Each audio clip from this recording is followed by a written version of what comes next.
So I strongly believe that if you're a student and then you're failing, you're getting below 30%, it's all on you, right? You have the power to change that. And I feel like that's one conversation that students usually don't want to hear because they have that victim mentality that they don't want to have the conversation that the reason why you're getting 30% is because of you. It's not because university is hard. It's not because maths, physics in high school is hard. It's all because of you. That's what I strongly believe, right? And I know some people are going to come at me for this, but we're going to unpack it, right? We're going to talk about why this is something that most students don't want to hear. And secondly, dive deep into like practical tips on how you can change your own mentality, your own mindset in order to be a top achiever. And also have like light conversation because we're not about serious stuff only. We're going to talk about like varsity, relationships, all those kind of things, right? So if you're a student, whether high school, university, or college, or whatever it is, make sure that you watch till the end because this is more than just entertainment. This is us changing lives.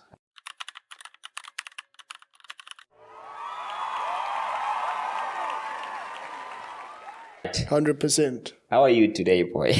Dog, I'm doing quite well. And it's back, right? Yeah, we have ample time to ourselves now. What are you busy with? Are you watching Netflix the entire day? I'm not a Netflix person. I'm more on reading books currently. Yeah. I feel like I'm at that stage where I'm investing more on personal development. I love that. Growth. So for me, it's more of podcasts and reading books. What have you been up to? That's what I'm saying. Before I answer that question, I feel like students shouldn't waste their entire vacation or holidays. I always say, I even posted a video about it. Yeah. Stop sleeping the entire day. Stop watching TikTok the entire day. At least watch some things that are going to uplift you, like some things that are going to develop you as a person, right? Either read self-help books, watch this type of podcast whereby we give you tips on how you can kill it second semester. Right? But I feel like you need to just get to that point. You know, I was having a conversation with someone and they were speaking about the importance of not skipping stages. Right. And I believe you also went through that stage where during vac or holidays, you were just having fun. Like, nah, I've never I don't want to lie to you. I've never, every time for me, vac was like an opportunity to do something. Because I feel like once you understand it, okay, cool. When you're in school, most of your time will go towards school, doing schoolwork, doing your assignments, and those kind of things, right? You don't get time to do other stuff. Even if you try to read a book, sometimes you read a chapter and then the following week it's hectic and then you forget about that book. So for me, holidays were always about, okay, cool, now let me log in, right? When I wake up in the morning, I'm not just going to YouTube to watch entertainment, watch Ghost Tube, watch all those kind of things, right? Joseph Darian, like the rest. Those things are not going to help me in the long run. So when I wake up, let me take at least 2-3 hours to myself. Right? Let me take 2-3 hours to myself, read maybe like a self-help book or watch an educational podcast about business, entrepreneurship, about what's happening in life, whatever it is.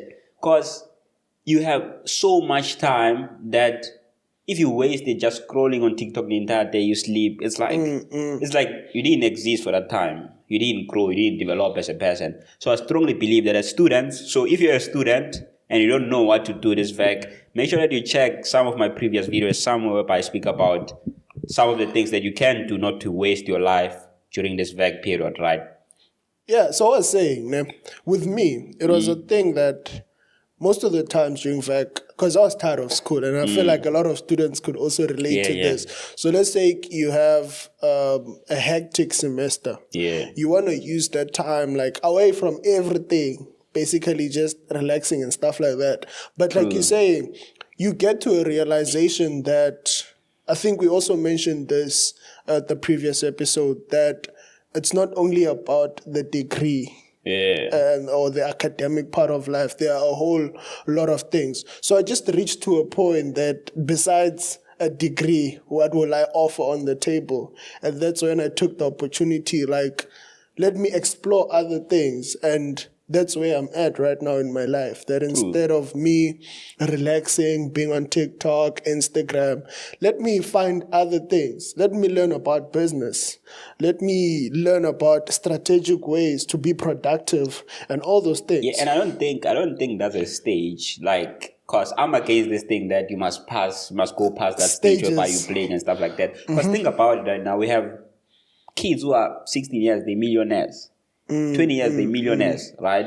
They worked for it, right? They found something that worked for them, and then they blew up through that. Let's say forex trading, cryptocurrency. Some people say it's a scam, I don't know. But there are kids who found those things, and then they were able to utilize them. It's not because they were sitting around just scrolling on TikTok, YouTube, and stuff like that. So my thing is, as much as school is important, we're trying to educate people, right? Sure. We're saying, we know you're tired. We know you want to rest, right? That's why when you're doing those things, you're not doing things that are going to strain you. Like, or as intensive as academics are. Like picking up a book by Robert Kiyosaki, Rich Dad Poor Dad, when you read it, it's more of like entertainment. It's not like there's no pressure. There's no assignment you're going to write from that book. There's no test that you're going to write. Right? So there's no pressure when you're reading it. It's just you trying to like exercise your brain muscles and whatever it is, and then you develop yourself personally. So whether you're in high school, grade 9, whatever, start doing these things. The earlier the better. The earlier the better. No, true. For some people, they never had the privilege of someone telling them this. So that's why we speak about these things, so that people can know that this is something that's there, something that's real. Even if you don't read books, do something. Go, if you've always been into music and then maybe you know a local studio and whatever, go there and say, hey, I'm trying to learn how to produce music. I can come here every day, 100%. teach me, I can work for free just to learn something. And I always say this, most of the skills that you accumulate as you grow, sometimes you might feel that this skill is not going to make me money now. But later, it's going to come in handy. I always say this, I used to produce music, right?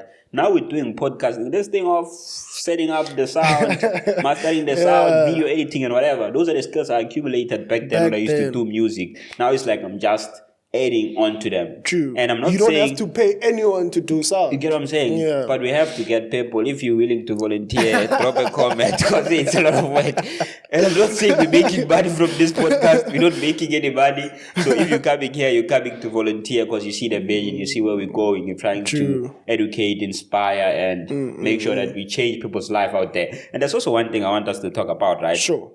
This thing of victim mentality. Let's jump into this thing of victim mentality. So we're going to talk about, do you think you've ever been in that position, and how did you navigate around that position, right, around that situation?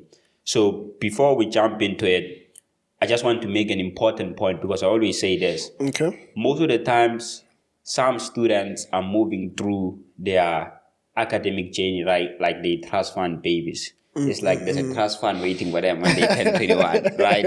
Yeah. They're busy, okay with getting 30%. They're okay with getting 30%. They're okay with getting like failing. Like, guys, normal, we're failing. All the other kids are failing. It's like you have a trust fund waiting for you. And I strongly believe in this, right?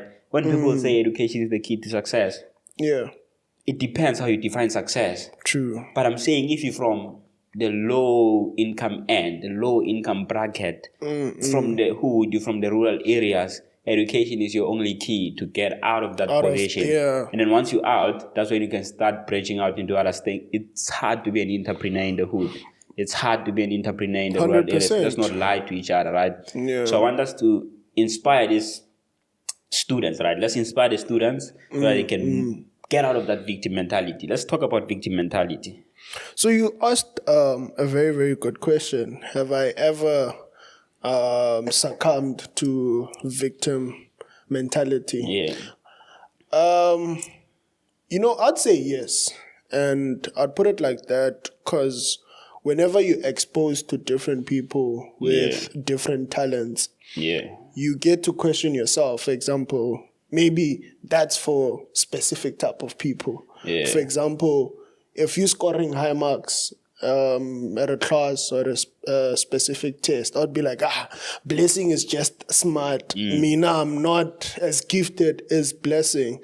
And then you end up being a victim instead of you looking at your actions. What is it that Blessing is doing different to what I am doing? So I feel like I once succumbed to that. And which period was it? Was it like high school or when you got to university mostly? I feel like it was mostly in uni. Why do I say this? It's because at uni you're exposed to a vast group of people, unlike high school where you find that most people in your group come from like the same place. I mean, you get to uni, there's a rich kid, like money that you weren't exposed to back in high school, and there are those with extremely gifted talents, if I put it like that. So the more exposure I got, the more I discovered that there's a difference out there. True. So, but don't you think that, okay, cool, so I'm just gonna bring a different perspective, right? Sure. So high school and university, those are two different things, right? And I touched on it on the previous episode that in high school you just need to practice a lot of question papers. You get to the exam, they ask the same thing, just changing numbers, right? So in high school it's a cramming game, if I may say, right? Sure. It's a cramming game. Not fully cramming, you have to understand to some extent, but most of the times if you practice things don't change, so you're likely to come across the same. Yeah. And then when you move to varsity now, it's more of like process driven. They want you to understand the process. They want you to understand why you're doing certain stuff, right? True. So I feel like most of the times when people go from high school to uni, it's a huge change. Sure. And then there's usually that struggle to kind of like readjust to university. Most people, when they get there, they struggle and then they fail. When they start failing, I feel like now failing has been normalized. That's why you hear things like 50% is the new distinction. It's the right? new distinction. Because they were exposed to this new system, this new way of learning. They couldn't come up with like smart, effective ways to be productive. Being productive, taking the entire thing. And then now they were struggling. Okay, cool. We dropped, we here. Let's console ourselves, become victims, right? And be like, it's not because of us that we're getting like 30%. It's because the system is like that. Everyone is saying the same thing. Hey, varsity is difficult. Getting 50 is like, okay, right? And I think the other day I was reading, I was actually watching a podcast. This guy spoke about psychological flexibility, right? And he's saying it's you being able to look at an event through different perspectives, different lenses, right? Like I'll give you an example. I grew up without a father. I can either be a better person from it or a bitter person. A bitter, yeah. So that's what the guy said. So I also took it and brought it back to academics, right? You just failed the test. You got like 30%. You can either say, I failed because that test was so difficult. Sure. Because the professor was trying to prove a point. Because this. Give all these excuses just 100%. To console yourself that it's not because of me that I failed. It's because of the system. Everyone else failed. True. Right? Or you can say, that test was challenging, meaning that I didn't prepare well enough.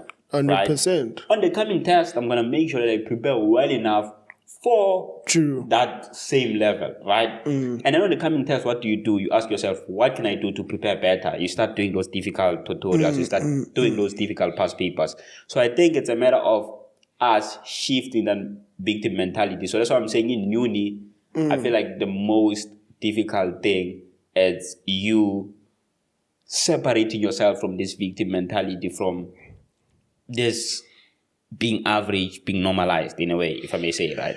100%. And like I was saying previously, I feel like it's because, you'll always find a reason why something didn't go your way. Like, for example, like you're saying, if you didn't pass a test, you'll always find a reason to make yourself feel better about the outcome. Yeah, the professor was trying to prove a point. You get making an excuse. Excuse. So I feel like as students, we need to be more honest with our results. There's a reason why it's called the result. Yeah. It is an outcome of a work you've been putting in previously. So at times when you come back with a 30%, it's a true reflection of your preparation to that paper. So we need to get to a point where you get to understand that no, face what you are trying to come up with an excuse to cover. I didn't prepare well. Yeah. And you get to it. Because if we are honest, victim mentality is us running away from the actual problem. Yeah, from the truth. From the truth and trying to come up with something that will make us happy with the outcome. You know, I'd usually laugh. After getting a bad mark, you go to that group, hey, that paper was difficult. That paper, yo, that question, you get that. And then after you switch to the other group, I was like, yo, I think this one was a distinction type of thing. And the feeling is different. The more you associate yourself with those who are complaining, the more you feel better. Yeah, you have like some sort of community because you like, yeah, we fail together in a way. Exactly. I also want to say, you know how after you get a mark, right? You get your mark as a class and whatever, and then there's that group that failed, and then you kind of like associate yourself with them. Like, there's a lot of people who failed, most right? Why don't you ask yourself how many people passed? And if you can even find one person who passed, 2 people who passed, that means it was possible to pass that test. And then you need to switch it back to you and say, what did I do wrong? And you know, it brings me to my next question. Within your academic journey, how has association, or let me say networking, because if we are honest, in every class, there are those who are doing well, there are those who are not doing as well as they are supposed to. Right. So how have you leveraged the association between these 2 type of groups? Yeah. Have you ever failed and then you're like, nah, I'm going to rock up with those who are also complaining or you were like, nah, I did a mistake. Let me go associate myself with someone who did well and learn from them. Yeah. So I'm going to start by saying, I feel like complaining as a student is something that's okay, right? I'm not going to sit here and lie and say I don't complain sometimes. I do complain, especially, you know, after you leave that test and then you're sitting there as a group like, that thing was hard. You see question 5? There was no way. Even if they gave us a there was no way we were going to solve that one, right? So I feel like complaining is okay, but it's a matter of like you can't give yourself excuses forever. After that test, when you get out there, you can complain, discuss with other people. Hey, how did you find question 5? They'll be like, I felt like it was a bit chill and whatever. But when you get home, you need to sit down and be honest with yourself now. And be like, yeah, question 5 was difficult.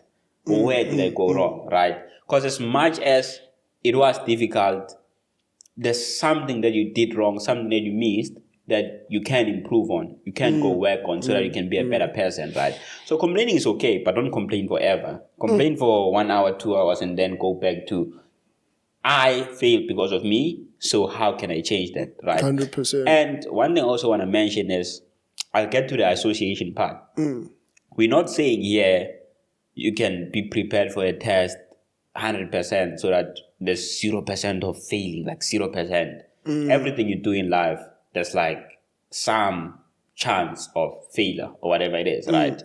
So you can be prepared sometimes for something, so prepared, and you get there, you're right, and you still fail that exam, right? You still fail that test. And you must be, okay, cool, I failed, but don't have the victim mentality. Say, I failed because there's something I didn't do right.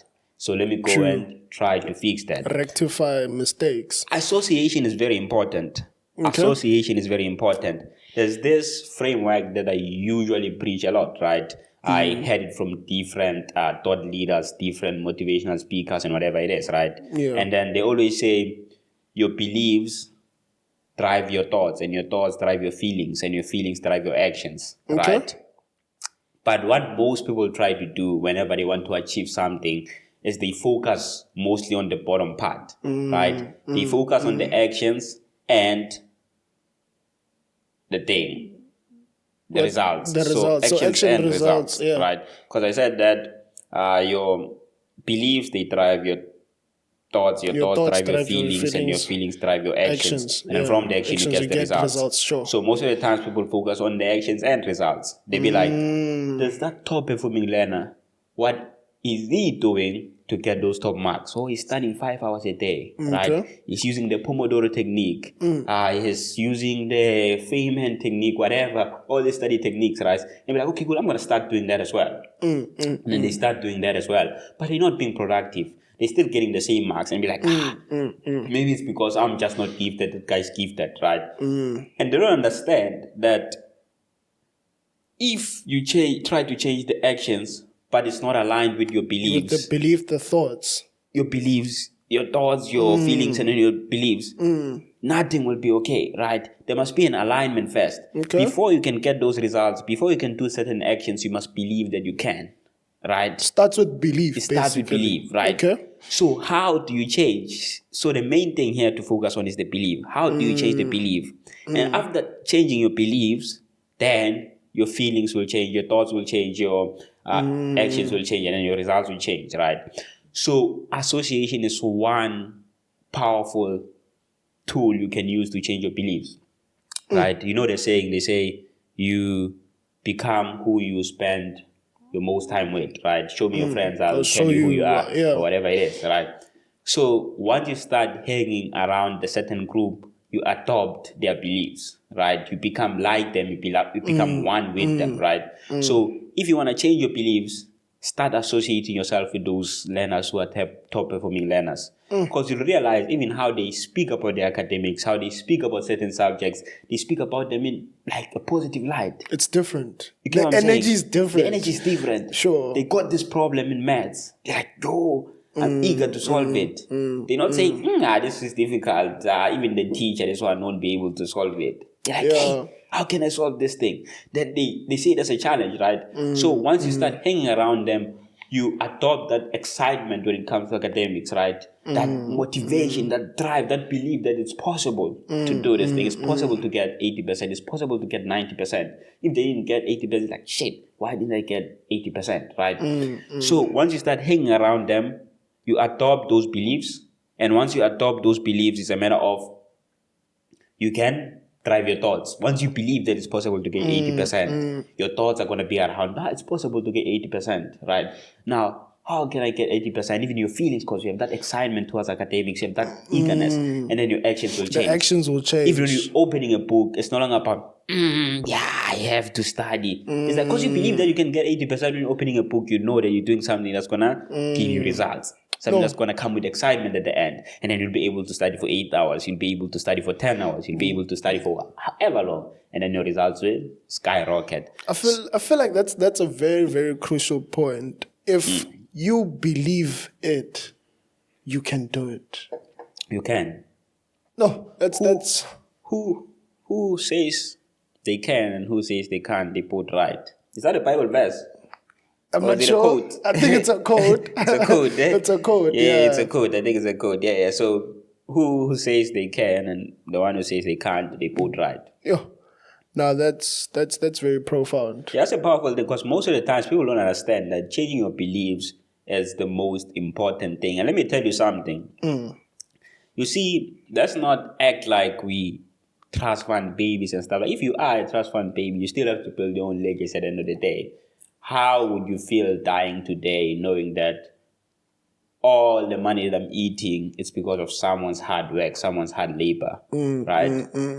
You also want to work for something that will have your name on it and be like, this is place you will work for it, right? And let me tell you something, with all the people who've graduated, most of the times would say, UCT, VETS is so difficult. Stellenbosch is so difficult. How many people graduated from VETS? How many people graduated from UCT? We all know that some things in life are challenging. They're not supposed to be easy. No one said, hey, everything is going to be easy right? in life, yeah. But it's you tackling the hard things, tackling those challenging things. And how do you do it? It's if you do away with that victim mentality, right? Yeah. Ed Myrick, I think, he says, once you understand that life doesn't happen to you, it happens because of you, then everything changes. Because I feel like most of the times as people, we think life happens to us. I feel that thing, it happened to me. Nah, it happened because of me. It happened because of me. And this is a powerful thing. Yeah. Most people think their past determines their present, and their present determines their future. It's not like that, right? Ed Myra had a conversation with this other guy. We were talking about the same thing. They say your future determines your present, and then your present determines your past. So you're sitting here now.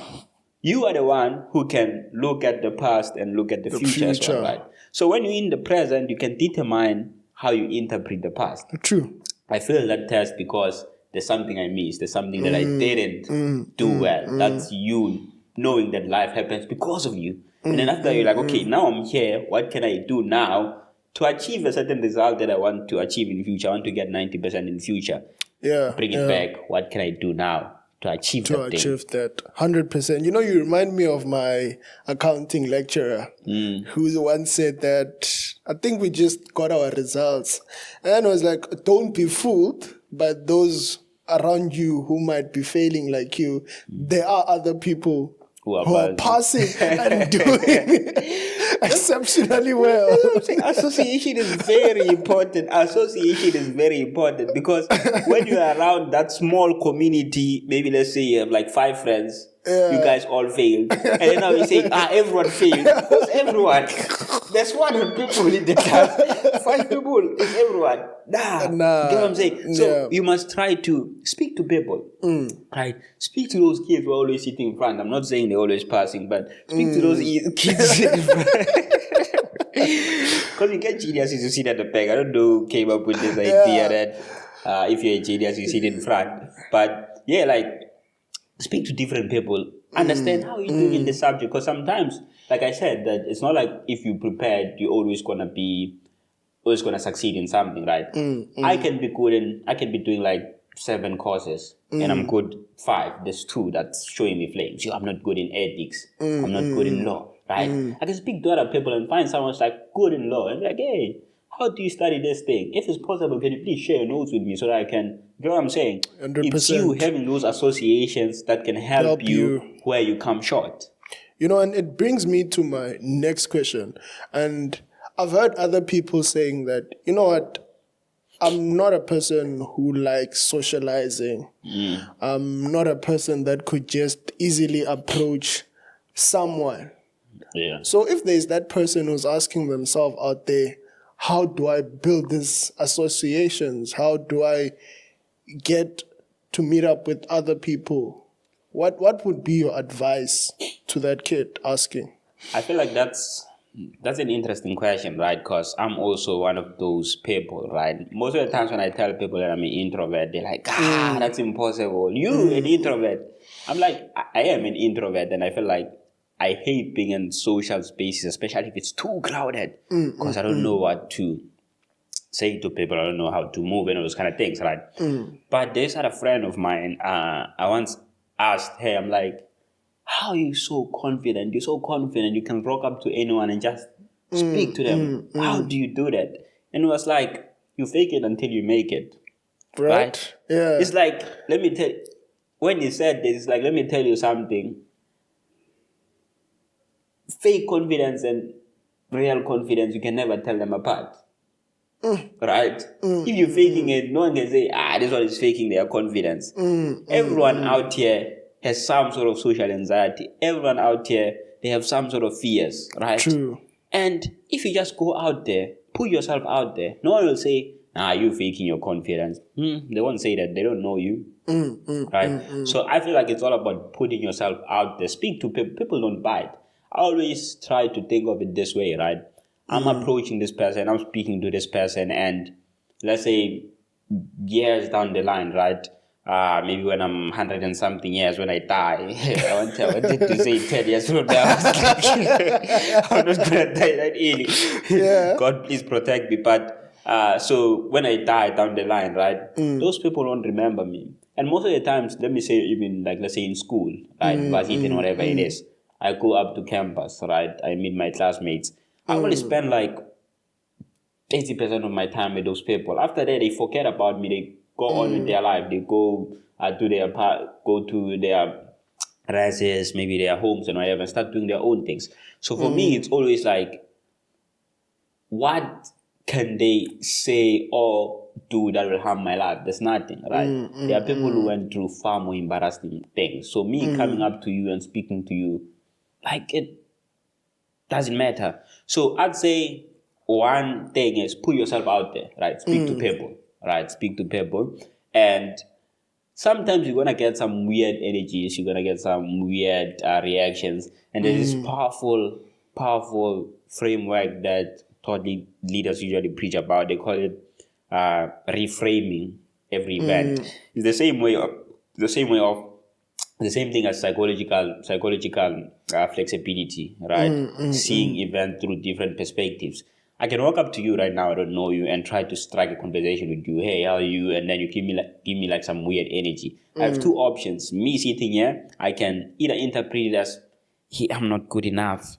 Maybe I'm not so good looking to be speaking to this guy, or maybe my English not as proper to be speaking to this guy. Maybe he's looking down on me or whatever it is. Or I can say, he's probably having a bad day, right? He's probably having a bad day. That's why he didn't engage on much. Or maybe he's just a rude person. I don't know, right? Yeah. But it doesn't have anything to do with me, right? It has nothing to do with me. And once you reframe that thing and be like, look at it from that perspective, that as much as I spoke to the person, I'm gonna analyze, did I come off a bit off and whatever it is.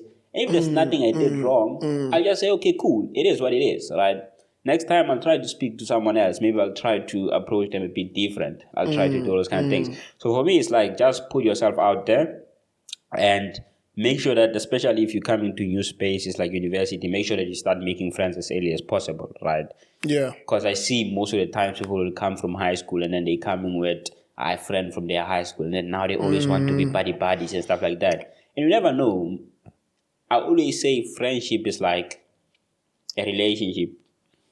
No, that's not the right. Obviously, friendship is a relationship. Yeah. But if you believe in this thing of soulmates and stuff like that, I feel like it's also there when it comes to friendships and stuff like that, because there are people that are destined to be in your life, and they destined to add value into your life, and you guys have the same values, the same vision, same goals. So if you stick to one person just because you come from the same place, the same high school, you're going to miss out on people that were meant to be in your life, people that were meant to add value into your life, right? True. So try to interact with other people. Go to that kid that has money, even though you don't come from money. Go to them like, hey, I like your shoes. Well, have a conversation. Maybe you might land yourself a friend who's gonna buy you an iPhone 13 on your birthday. You never know. It's my birthday tomorrow. So we're shooting this episode. It's probably gonna drop after my birthday, but spam the comments and say happy birthday to me. I love you guys. I love you guys. You see, one thing that I'm also getting is that one should be courageous. You know, True. my mentor always speaks this, that no one is born or automatically born with confidence. No one. You train yourself to get to that level where you're able to stand in front of 100 of people and speak without crippling down. Yeah. But the thing is, you have to start somewhere. And you are also bound to make mistakes. And like you're saying, along the journey with you approaching different people, some it might be a success. Others might be a failure in a way that maybe the person doesn't respond positively, or maybe they become rude, like you're saying. But in you engaging with that, it's where you're getting the experience and the courage to be building yourself. You get. So it now leads me to my next question that I have. You talked about making friends whenever you get to university or any other space that you find yourself, and not just relying on one person. And I usually had this thought that we meet a lot of people that could be very helpful or are meant to take us to the next step of our life. But sometimes we have the wrong conception of the type of people that we might meet. And I'm saying this in a sense that it doesn't have to be like romantic stuff, for example, but sometimes we tend to focus on the wrong things than rather the positive things. I think off air we were laughing that, sometimes you might ruin someone who in the next 5 years could be an engineer as one of your contacts. So it brings up to my next question actually. How do you ensure that you maintain such relationships? Because it can get tough. You are a person, you have your academics and stuff like that. Yeah. But with all the people around you, how do you maintain such? It's you burning bridges, right? So you burn bridges that you might need later In the on future, in life. yeah. Yeah. I actually saw this short clip this week, and then the guy was speaking about that every type of relationship, whether friendship, whether romantic relationship, it needs work, right? And I was like, that's an interesting perspective. And they were speaking about how most of the times when girls or boys, they enter into a relationship and then now they start spending less time with their friends, they no longer see their friends that often because it's like they focus on this relationship now. Their relationship is number one. They forget about their friends. Yeah. And they forget that every relationship needs the same amount of respect, the same level of effort, right? As much as you're in a relationship, you still have to check in on your friends. You still have to make that effort to kind of like build a relationship with your friend, maintain the relationship with your friends, right? So that's my thing, that with every relationship, you must make sure that when you enter into that relationship, be genuine as possible, right? And I feel like where we go wrong most of the times is we enter the relationship with the mentality of what can I get from this relationship, other than what can I offer in this relationship. Because I kid you not, whenever you offer something in a relationship or whatever, you'll always like reap the benefits. The other person will always feel the need to kind of like give that effort, that love or whatever it is back to you, right? I'll make an example. This other guy was speaking about if you want to, how to get someone to mentor you, right? It's like most people go about it the wrong way, whereby they walk up to someone and be like, can you please be my mentor? I want to be going to business entrepreneurship and whatever it is, right? So that person has to take out time out of their own schedule to mentor you. So you are the only person who's benefiting from the entire thing. But you should look at it from this. Go up to someone and be like, I see that you have this problem. I'm going to help you solve that problem. And then after helping you solve that problem, you can help me out with a few things. But you don't say that. You just say, okay, I'm going to help you solve the problem. By doing that, that person will feel like they kind of like owe you something, right? Okay, yeah. So whenever you in need of something or you want to ask for advice somewhere, you can easily ask, and then they'll be happy to help you because you want to help them to solve a certain problem. So that's my thing, that whenever you enter into any type of relationship, don't look at it from a point of, I want to get a certain thing, right? And after I get that thing, I don't care anymore. It's a matter of like, what can I give to build this relationship? Because relationships are also assets, right? Relationships are also 100%, assets. The people 100%. you meet in varsity, whether first year you're staying in the same res, those same people, if you can build a relationship, maintain it, that's an asset. Next time you can be maybe like you're into business and then you walk into a certain corporation. Let's say maybe you want to strike a deal with a big corporation. Let's say maybe your mines or your banks, maybe Standard Bank, whatever it is. And then you get that the person who's facilitating the deal is someone you once shared a class with, or someone you once stayed with in the same res. When they see you, if you were able to maintain the relationship, if you were that person that I'm going to add into people's life without expecting anything in return, they be like, I know this guy, it's Rendani. Let me just give them the deal, right? Obviously, you're going to follow the processes and whatever. We're not saying people should be biased, but they're going to have like a light heart because they're giving the deal to someone they know. Someone they're comfortable with, right? 100%. So it's that thing that whenever you're building a relationship, go into that relationship with, what can I add in this relationship? What value can I give? Be genuine as possible. Love the person, right? That's one thing I've been learning to kind of like do, because I feel like as guys, we don't do it the most. Like, we don't usually buy gifts or whatever, or you never tell your bro, hey, I love you, bro. Like, yeah, do that. It's awkward. That's it's awkward. And I feel like that's where we miss it, because at the end of the day, we too are building relationships, right? But yeah, that's that thing, that you just become as genuine as possible. I don't know, how did you find building relationships like? I think the one fact that you mentioned is that you need to work on your relationships. Yeah. And sometimes the mistake that we do as people is that we take it for granted. You know, the fact that I know Blessing is my bro. Like, even though we don't talk, I know when I need him, he'll always be there for me. And it's not always like that. If you don't put in the work, sometimes it's difficult for a person to also reach out. So as much as we can't always be on top of each other, like texting, calling every time and then, it's also very important that you put it somewhere, somehow in your schedule. That, okay, for example, this is a Saturday. I'm not as busy as possible. Let me check out on these people. Because honestly, we are who we are because of the people around us. So if you are in uni or you're in high school, don't isolate yourself. True.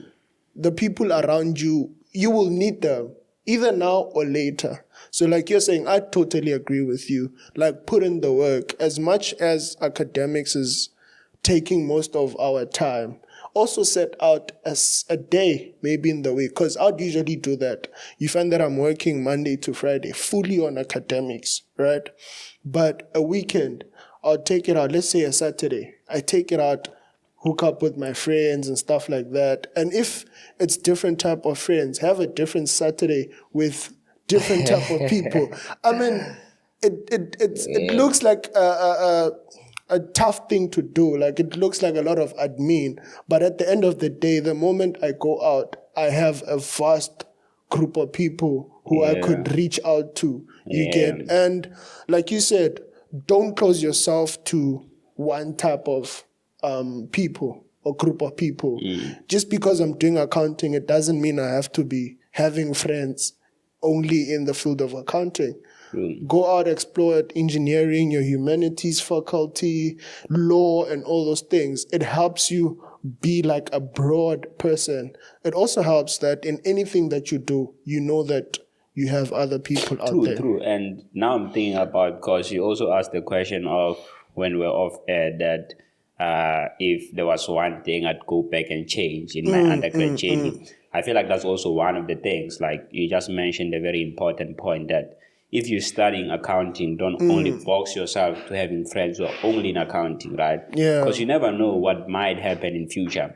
True. So I'll make an example with what you're saying, that I'm studying accounting, and later down the line, I might want to start a certain venture that now I want to build an app, or I want to do whatever it is, right? If I have a friend who did computer science, what engineering, I can easily call him and be like, yo, there's something I'm working on. Can you please just work on this thing, right? So I don't know. I feel like we've been speaking for some time.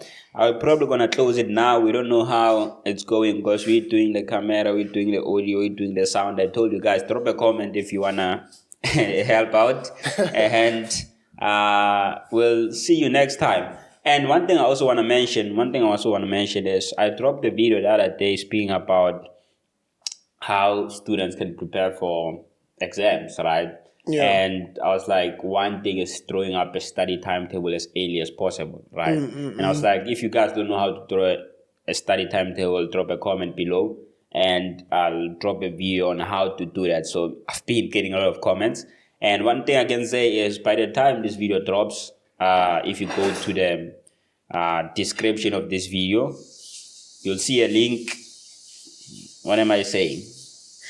Cool, yeah. So go to the description of my video. You'll see my Instagram account. I'll also put it up here on the screen. Go to my Instagram account, send me a DM, just say study timetable, and I'm going to send you a guide on how you can build your study timetable, your effective study timetable approaching exam season for exam revision. So my Instagram right here on the screen, and then send me a DM, just say study timetable, and I'm going to send you the study timetable, and make sure that you follow while you're there, and then we can grow the community. I think we're done. We're done. Yeah. So thank you for watching. Make sure that you like, comment. If you have any question, if you have any topic ideas for the next episode, make sure that you drop it down in the comment section, and we'll see you next time. Cheers.